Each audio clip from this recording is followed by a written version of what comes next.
అందరికీ నమస్కారం. ఈ వీడియో సాటర్‌డే రోజు తీసింది. ఈరోజు ఏంటంటే యాక్చువల్‌గా మా పాపకి ఈ వీకెండ్ మొత్తం మార్నింగ్ స్కేటింగ్ ప్రాక్టీస్ ఉందనమాట. సో, మా హస్బెండు, పాప స్కేటింగ్‌కెళ్ళిపోయారు. అందరం 5కే లేచి వాళ్ళటు వెళ్ళిపోయారనమాట. నేనైతే ముందుగా ఇంకా ఫ్రెష్ అప్ అయిపోయి ఇల్లంతా శుభ్రంగా క్లీన్ చేసేసుకొని స్నానం చేసొచ్చాను. ముందుగా అయితే బ్రేక్‌ఫాస్ట్‌లోకి పిండి తీసి బయట పెడుతున్నాను. ఒక గంట, 2 గంటల ముందు బయట పెట్టేసుకుంటే మనకి ఏదైనా టిఫిన్స్ చేసుకోవడానికి బావుంటుంది గదా! లేకపోతే దోసలైనా, ఏవైనా సరే పెనానికి అతుక్కుపోయి సరిగా రావు. సరే ఈలోపైతే పూజ సామాను అవి క్లీన్ చేసుకొని ముందుగా పూజ చేసుకుంటే తర్వాత ప్రశాంతంగా వాళ్ళు స్కేటింగ్ నుండి వచ్చేలోపు నా పనులన్నీ పూర్తి చేసుకుంటే వాళ్ళొచ్చిన తర్వాత ఇంక బ్రేక్‌ఫాస్ట్ ప్రిపేర్ చేస్తాననమాట. పూజ సామానన్నీ ముందుగా కడుక్కొని పూజ అయితే ఫినిష్ చేసుకోవాలి. హాలిడే అన్న పేరుకే గానీ ఎలా అయినా సరే మార్నింగే లేస్తేనే త్వరగా పనులవుతాయి. అందుట్లో సమ్మర్‌లో ఇంకా బయట చాలా వేడిగా ఉంటది. కిచెన్‌లో అయితే అస్సలు ఉండలేం. పని ఎంత త్వరగా ఫినిష్ చేసుకుంటే అంత బావుంటుంది. సరే అండి. పూజ అయిపోయిన తర్వాత మళ్ళీ కలుద్దాం. ఇక్కడైతే ఇంకా పూజ అయిపోయింది. ఈ బట్టలు వాషింగ్ మిషన్‌లో నుండి తీసి ఆరేస్తున్నాననమాట. బట్టలు నేను పొద్దున్నే ఫస్ట్ లెగవంగాల్నే వాషింగ్ మిషన్ ఆన్ చేస్తాను. మన పనులన్నీ అయ్యేటప్పటికి స్నానం చేసి, పూజ చేసుకొని, కొంచెం పై పనులన్నీ చేసుకునేటప్పటికి ఒక 30 మినిట్స్ అలా పెట్టుకుంటే సరిపోతుంది. ఈ బట్టలేంటంటే సమ్మర్‌లో అయితే మనకి చాలా ఫాస్ట్‌గా ఆరిపోతాయి. ఎన్ని సార్లు ఏసినా సరే డ్రై అవుతాయన్నమాట. కానీ వింటర్‌లో చూసారు కదా! బాల్కనీలో స్టాండ్ పెట్టాను. వింటర్‌లో మాత్రం ఒకరోజు, 2 రోజులున్నా సరే ఇంకా తడిగా ఉన్నట్లుంటాయి. స్మెల్ మాత్రం చాలా బ్యాడ్ స్మెల్ వస్తది. ఎందుకంటే ఈ సైడ్‌నంతా ఫుడ్ సప్లై చేసేవాళ్ళు టూ వీలర్స్ అవి పెట్టుకొనుంటారు. సిగరెట్స్ స్మెల్ అయితే టూ మచ్ ఉంటది. భయంకరమైన వాసనొస్తా ఉంటాయన్నమాట. సమ్మర్‌లో అయితే బావుంటది. అంటే హీట్ ఎక్కువ ఉండటం వల్ల మనకి ఎప్పటికప్పుడు ఆరిపోతా ఉంటాయి. లేదంటే మాత్రం టూ మచ్‌గా ఉంటది. వింటర్‌లో వీలైనంత వరకు ఒక్కోసారి లోపలే పెట్టేస్తా ఉంటా స్టాండ్ గూడా. సరే అయితే ఇప్పుడు బ్రేక్‌ఫాస్ట్ ప్రిపేర్ చేసుకుందాం. ఈరోజు చాలా హెల్తీ రెసిపీ కానీ పిల్లలు కూడా ఇష్టపడతారనమాట. మనకి బ్రెడ్‌తో పని లేకుండా శాండ్‌విచ్ ప్రిపేర్ చేసుకుందాం. టేస్ట్ అయితే చాలా బావుంది. చూద్దాం వచ్చేయండి. ముందుగా అయితే ఉల్లిపాయలు, క్యాప్సికమ్ చిన్న ముక్కలుగా కట్ చేసుకోవాలి. నేనైతే ఇక్కడ ఒక ఉల్లిపాయ తీసుకున్నాను. క్యాప్సికమ్ కలర్స్ ఉంటాయి గదా! గ్రీన్, యెల్లో అట్లా కలర్స్ తీసుకోవాలనమాట. శాండ్‌విచ్‌కి మన ఇష్టం. కావాలంటే ఇంకా పన్నీర్ వేసుకోవచ్చు. ఏదైనా బావుంటుంది గదా! ఇందులోకి మనం కొద్దిగా ఒక half spoon oregano dry leaves ఉంటాయి కదా! అవి. అలాగే కొద్దిగా పెప్పర్ వేసుకోవాలి. రెడ్ చిల్లీ ఫ్లేక్స్ ఏసుకోవచ్చు. టేస్ట్‌కి తగినట్లుగా సాల్టు. ఇక్కడేంటంటే చీజ్ స్లైస్ అయినా మనం పెట్టుకోవచ్చు. లేదంటే నార్మల్ ఉంటది గదా! చీజ్ లూజ్ లాగా ఉంటది. పొడి పొడిలాడుతూ. అలా అయినా సరే మనం వాడుకోవచ్చనమాట. నేను మాత్రం క్యాప్సికము 3 కలర్స్ క్యాప్సికమ్, ఆనియను అలాగే ఇప్పుడు చీజ్ వేస్తున్నాను. మొజరెల్లా చీజ్ అంటారు కదా! ఈ చీజ్ వాడుకుంటున్నాను. ఇవి మొత్తం ఒకసారి బాగా కలుపుకోవాలనమాట. మిక్స్ అయ్యేటట్టు సాల్ట్ అన్నీ వేసాం గదా! మొత్తం ఒకసారి బాగా కలుపుకొని, ఇప్పుడు మనం శాండ్‌విచ్ చేసుకుందాం. ఇది ఏంటంటే పెసర దోసకి బ్యాటర్ ప్రిపేర్ చేసుకుంటాం గదా! అదనమాట. బ్రెడ్‌తో పని లేదు ఇక్కడ మనకి. ఇలా కూడా చాలా టేస్టీగా ఉంటుంది. హెల్తీగా కూడా తిన్న ఫీలింగ్ ఉంటదనమాట.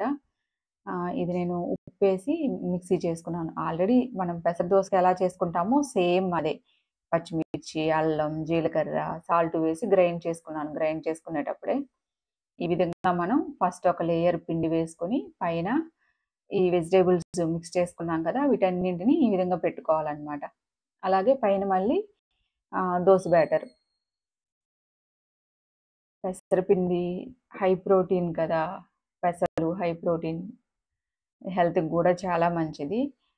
ఎప్పుడన్నా దోస అలా ఇష్టం లేకపోతే ఈ విధంగా ఏసి ఇవ్వచ్చు పిల్లలకు గూడా. ఇక్కడ కొంచెం చూడండి పిండి ఎక్కువైంది బయటకొచ్చేసింది. జనరల్‌గా శాండ్‌విచ్ చేసేటప్పుడు చీజ్ గానీ ఏదైనా ఇలా కొద్దిగా అయితే బయటకొస్తుంది గదా! తర్వాత క్లీనింగ్ సెక్షన్ అయితే ఉంటుందిలెండి బాగా. చూడండి ఈ విధంగా.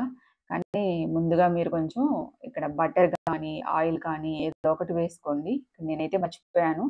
అయినా సరే అతుక్కోలేదనమాట. బానే వచ్చింది. కొద్దిగా మనం ఒక 2 మినిట్స్ కొద్దిగా చల్లారిన తర్వాత నైఫ్‌తో గనక చిన్నగా రిమూవ్ చేయొచ్చు. కొంచెం నైఫ్‌తో ఇలా అంటే ఇవి వచ్చేస్తాయన్నమాట శాండ్‌విచ్ మనకి.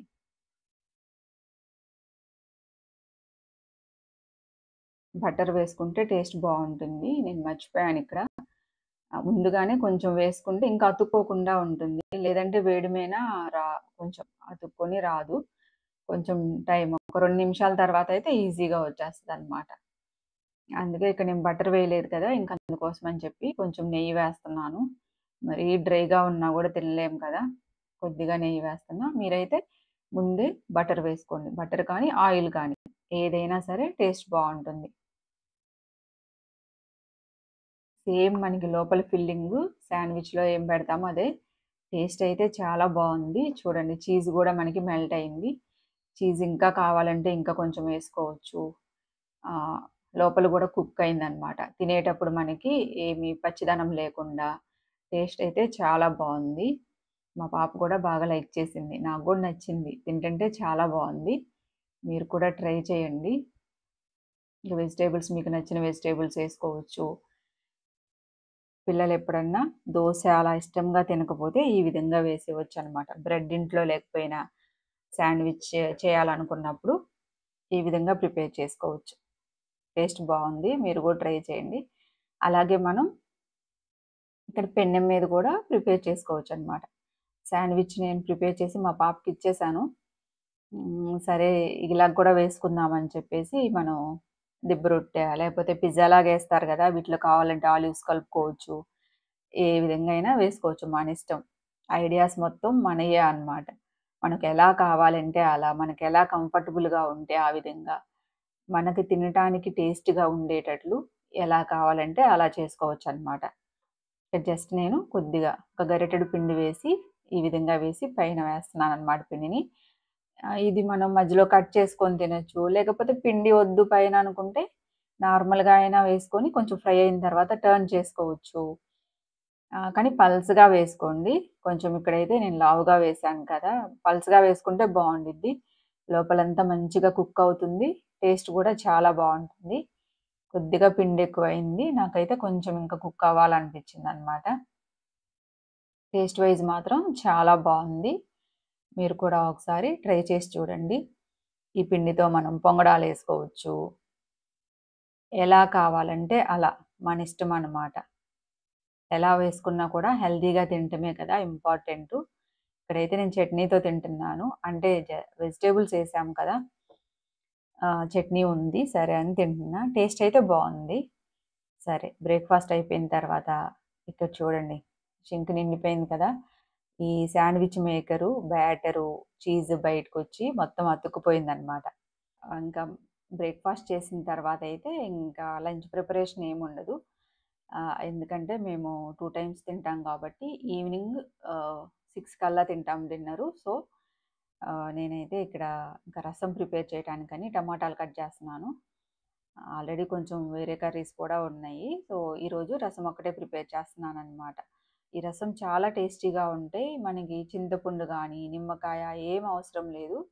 టేస్ట్ చాలా బావుంటుంది. ఎలా ప్రిపేర్ చేస్తాను ఏంటనేది చూడండి. ఇక్కడైతే నేను 4 టమాటాలు తీసుకున్నాను. ఈ 4 టమాటాలకి ఒక 2 స్పూన్లు, పెద్ద స్పూన్లు లేదంటే మన అరచేతితో కొద్దిగా ధనియాలు వేసుకోవాలి. చూడండి ఈ విధంగా ధనియాలు వేసుకోవాలనమాట. ఇందులో మనం ఒక గ్లాస్ వాటర్ పోసుకొని, మూత పెట్టుకొని, స్టవ్ ఆన్ చేసుకొని ఇంకా ఉడికించుకోవాలి. ఎక్కువ టైం పట్టదు. మనకి ఒక 15 మినిట్స్ అంతే. టమాటాలు కొంచెం బాగా మెత్తగా అయ్యే వరకు మగ్గించుకోవాలంతే. ఈలోపు రైస్ కూడా కడిగి పెట్టేశాను. రైస్ కూడా ఉడుకుతూ ఉంటుంది.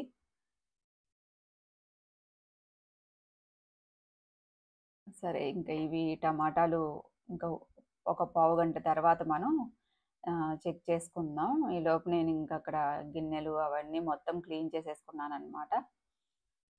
చూడండి, టమాటా అంతా బాగా ఉడికింది కదా. ఇప్పుడు ఈ టమాటాలను మనం బాగా మెత్తగా అంతా గుజ్జు తీసుకోవాలి. ఈ పైన ఉన్న ఈ పీసులు టమాటా లేయర్స్ ఉంటాయి కదా, అవంతా రసంలోకి వస్తే బాగోదన్నమాట. సో బాగా మెత్తగా స్మాష్ చేసుకోవాలి. ఈ విధంగా చేత్తో గట్టిగా పిసికితే మొత్తం గుజ్జంతా జ్యూస్ అంతా వచ్చేస్తుంది. ధనియాలు కూడా మనం రిమూవ్ చేసేయచ్చు. ఎక్కడన్నా 1, 2 ధనియాలు అట్లా ఉన్నా సరే మనకి ఇబ్బంది ఏం లేదు. ఈ విధంగా మెత్తగా పిసికి మొత్తం పిప్పంతా తీసేయాలి. చేత్తో పిండి తీసేయచ్చు, లేకపోతే ఈ విధంగా ఫిల్టర్ చేసుకోండి. ధనియాలు అవి ఇంకా మనకి అసలు పూర్తిగా రాకుండా ఉంటాయి అన్నమాట. కానీ ఇలా ఫిల్టర్ చేసేదానికన్నా కూడా చేత్తో గట్టిగా పిసికేసి తీసేస్తేనే మంచిగా మనకి టమాటాల్లో ఉన్న జ్యూస్ అంతా మంచిగా వచ్చేస్తుంది. ఈ ఫిల్టర్ దాంట్లో జ్యూస్ సరిగా దిగట్లేదు అనమాట. అంటే థిక్గా ఉంది కదా, దిగట్లేదు కిందకి. సో నేను మళ్ళీ ఇంకో గ్లాస్ వాటర్ కూడా యాడ్ చేశాను. మొత్తం 2 గ్లాసుల వాటర్ అనమాట ఇవి. అంటే ఒక 500 ml. సరే, ఇప్పుడు తాలింపు పెట్టుకుందాం. స్టవ్ పై గిన్నె పెట్టుకొని ఆయిల్ వేసుకోవాలి. కొద్దిగా జీలకర్ర, ఆవాలు ఇవి వేగిన తర్వాత ఇందులో వెల్లుల్లిపాయల్ని ఒక 4-5 వెల్లుల్లిపాయలు పచ్చగా జస్ట్ ఇట్లా చితక్కొట్టుకొని వేసేసుకోండి అంతే. ఈ వెల్లుల్లిపాయలు కూడా కొంచెం కలర్ వచ్చే వరకు వేయించుకొని తర్వాత ఇందులో ఉల్లిపాయ ముక్కలు, ఒక పెద్ద ఉల్లిపాయని చిన్న ముక్కలుగా కట్ చేసుకొని వేసుకోవాలి. అలాగే పచ్చిమిరపకాయలు, ఒక 5-6 పచ్చిమిరపకాయలు సరిపోతాయి. ఇంక ఇందులో మనం కారం ఏమి వేయం కాబట్టి పచ్చిమిరపకాయలు కొంచెం మీరు కారాన్ని బట్టి చూసి వేసుకోండి. కరివేపాకు, ఈ ఉల్లిపాయలు పచ్చిమిరపకాయలని ఒక 2 నిమిషాలు వేయించుకోవాలి. దీంట్లో కారం వేస్తే అస్సలు బాగోదు, ఎందుకంటే మనం చింతపండు పులుపుకి ఏమీ వాడట్లేదు. ఓన్లీ టమాటాలో ఉన్న పులుపు ద్వారానే మనం ధనియాలు వేసుకొని రసం పెట్టుకుంటున్నాం. ఎప్పుడన్నా నాన్ వెజ్ కానీ ఏదైనా ఫ్రై ఐటెం కానీ ఏదైనా ఉన్నప్పుడు మనం ఇలా రసం ప్రిపేర్ చేసుకోవచ్చు అనమాట. టేస్ట్ అయితే చాలా బాగుంటుంది. కొద్దిగా ఇంగువ వేసుకోవాలి. ఇంగువ ఉంటే వేసుకోండి, కంపల్సరీ అయితే ఏం కాదు. మీకు వాడే అలవాటు ఉంటే వేసుకోండి. ఇప్పుడు చూడండి, మొత్తం బాగా వేగినాయి కదా. ఇందులో మనం ముందుగా తీసి పెట్టుకున్న టమాటా వాటర్ ఉంది కదా, ఆ వాటర్ పోసుకొని టేస్ట్కి తగినట్లుగా ఉప్పు వేసుకోవాలి. కొత్తిమీర కొంచెం వేసుకొని మూత పెట్టుకొని సిమ్లో బాయిల్ చేసుకోవాలి. సిమ్లోనే పెట్టుకోవాలి. హైలో పెడితే మనకి ఆ ఫ్లేవర్ తెలియదు అనమాట. సిమ్లో పెట్టి మరిగించండి. మీకు అవి మరుగుతున్నప్పుడు, రసం బాగా కాగి మరుగుతున్నప్పుడు ఆ స్మెల్ మనకు వస్తుంది, ఎక్కడున్నా సరే వస్తుంది. ధనియాలు వేసాం కాబట్టి స్మెల్ అనేది చాలా బాగా వస్తుంది. టేస్ట్ కూడా చాలా బాగుంటుంది. ఈ విధంగా బాగా మరిగించుకొని ఇంకా స్టవ్ ఆఫ్ చేసుకోవటమే అనమాట. సిమ్లో పెట్టి వదిలేసేయండి. ఒక 10 మినిట్స్కి బాయిల్ అవుతాయి. బాగుంటుంది టేస్ట్. రైస్లోకి అయితే చాలా బాగుంటుంది. ఏదన్నా ఫ్రై ఉన్నా సరే ఫ్రై పక్కన పెట్టుకొని తినేయచ్చు. ఇంతేనండి ఈరోజు నేను ప్రిపేర్ చేసిన డిన్నర్ రెసిపీ. అంటే రసం ఒక్కటే ప్రిపేర్ చేశాను, ఇంకా కొన్ని కర్రీస్ ఉన్నాయి, కొంచెం మజ్జిగ చారు, ఫ్రై ఐటమ్ ఉన్నాయి. అందుకోసం అని చెప్పేసి రసం మాత్రమే చేశాను. మేము ఎర్లీగా తింటాం కాబట్టి కొంచెం ఎర్లీగానే స్టార్ట్ చేసి ప్రిపేర్ చేసుకుంటాను అనమాట. ఎక్కువ టైం అయితే స్పెండ్ చేయలేదు. రెసిపీస్ చాలా త్వరగానే ప్రిపేర్ చేశాను. కుకింగ్ పని అయిపోగానే ఇంకా వెంటనే నేను స్టవ్ మొత్తం శుభ్రంగా మొత్తం అక్కడంతా క్లీన్ చేసేసుకుంటాను, ఎందుకంటే రేపు మార్నింగ్ వరకు మళ్ళీ స్టవ్ దగ్గర పని ఏమి ఉండదు. ఇంతేనండి ఈరోజు వ్లాగ్. మీకు నచ్చిందనే అనుకుంటున్నాను. రెసిపీస్ నచ్చితే ట్రై చేయండి. కామెంట్ సెక్షన్లో కామెంట్ చేయండి ఎలా ఉంది ఏంటనేది. Thank you so much.